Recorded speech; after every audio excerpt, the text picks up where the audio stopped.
Məmməd Əmin Rəsulzadə küçəsi bizim küçəmiz. Yəni doğrudan da bərbad vəziyyətdəyik. Ağcabədidə uzun illərdir bərbad vəziyyətdə olan Məhəmməd Əmin Rəsulzadə küçəsində nəhayət ki problem aradan qaldırıldı. Küçənin 3 kilometr uzunluğunda olan hissəsi Ağcabədi şəhər bələdiyyəsinin təşəbbüsü və İsmail Rəsulovun rəhbərliyi altında qısa müddətdə bərpa edildi. Sakinlərin illərlə gözlədiyi yolun təmiri onların gündəlik həyatına rahatlıq gətirdi və küçə boyunca hərəkət şəraiti əhəmiyyətli dərəcədə yaxşılaşdırıldı. Ətraflı süjetdə izləyək. Hörmətli izləyicilər, gördüyünüz kimi hal-hazırda biz Ağcabədi rayon Məhəmməd Əmin Rəsulzadə küçəsindəyik. Dəyərli izləyicilər, Məhəmməd Əmin Rəsulzadə küçəsi Ağcabədi rayon mərkəzi küçələrindən biridir. Hansı ki, bu küçədə 2 kilometrdən çox yol bərbad gündəydi. Həqiqətən də gördüyünüz kimi düzəlir, hal-hazırda işlər gedir. Sağ olsun Ağcabədi şəhər bələdiyyəsinin daxili hesabına Ağcabədi rayonunda bəzi küçələrində və bəzi kəndlərdə işlər gedir. Dəyərli izləyicilər, bu küçə ilə gediş-gəliş bildiyiniz kimi çətin olurdu. Qabaqdan da qış fəsli gəlir. Sağ olsun şəhər bələdiyyəsi, əziyyəti keçən hər bir şəxsə öz təşəkkürümüzü, minnətdarlığımızı bildiririk ki, belə bir gözəl işlər görür və görməkdə davam edir. Şeyfəli Sultanoğlu minnətdarlıq elə İsmail müəllim başda olmaqla rəhbərliyə, sağ olsunlar. Yollar həqiqətən də çox bərbad gündə idi. Palçıqdan, yəni yağanda hərəkət eləmək mümkün deyil. Şükürlər olsun ki, bu cür qəşəng yol düzəltdilər. Həm uşaqların, həm böyüklərin buradan gedib gəlməyə çox çətin idi. Var olsunlar, minnətdarlıq edirik. Allah var eləsin. Belə olanda hamının da ürəyincə olur. Var olun, minnətdarlıq. Rəzmico Təranə Məmmədcan qızı Ağdam sakini məcburi köşkü vaxtilə. 33 ildir Ağcabədidə bu küçədə yaşayıram. Məhəmməd Əmin Rəsulzadə küçəsi. Məhəmməd Əmin Rəsulzadə küçəsi qabaq Səməd Vurğun gedirdi. Bəli. Burada Ağcabədidə Miralı da, Seyid Miralı da bələdiyyə işləyir. Solmaz müəllim də. Solmaz müəllim də nəvəsi nəticəsi üçün yığdı. Miralı da. Amma sağ olsun İsmail müəllim. Halal olsun. Bizə bax belə gözəl bir yol çəkir. Ona görə ki, bizim uşaqlarımız, az yaşlılarımız məktəbə gedəndə palçığın içində gedirlər, potu geyinirdilər. Bu günləri mən çox sevindim. Çox sağ ol, Allah razı olsun İsmail müəllim. Allah razı olsun, Allah canına dəyməsin. Elə xalqı üçün ki, bu günü bizə bəxş eləyir, Allah uzun ömür versin. Bu təqdim edin özünüzü. Məmmədov Rövşən Ağcabədi rayon sakini. Bana küçədir. Bu Məmməd Əmin Rəsulzadə küçəsi bizim küçəmiz. Yəni doğrudan da bərbad vəziyyətdəyik. Sağ olsun Ağcabədi rayon bələdiyyəsi, İsmail müəllim. Doğrudan da o işləri tədbirlərə layiqdir. Biz şəxsən mən bəyənirəm. Yəni bu işlər tək bu iş deyil, çox yerdə şahid olmuşam.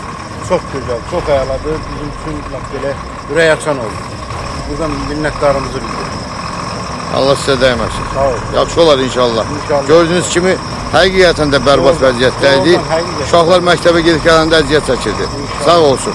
Ağcabədi şəhər bələdiyyəsi nəinki bu küçədə, çox rayonun bəzi yerlərində işlər görür və görməkdə davam edir. Mən şəxsən siz kanalı izləyirəm. Yəni görürəm, o gördüyü işlərin hamısını şahid olunub. Yəni görünən dağa nə bələdçi. Sağ olsun, var olsun. Sizə çox sağ olun.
Müəllim, çox sağ ol. Əladır. Səbəbkarların Allah canına dəyməsin. Sağ ol, Allah sağ da dəyməsin. Sağ olun. Allah canına dəyməsin. Əla. Çox sağ ol.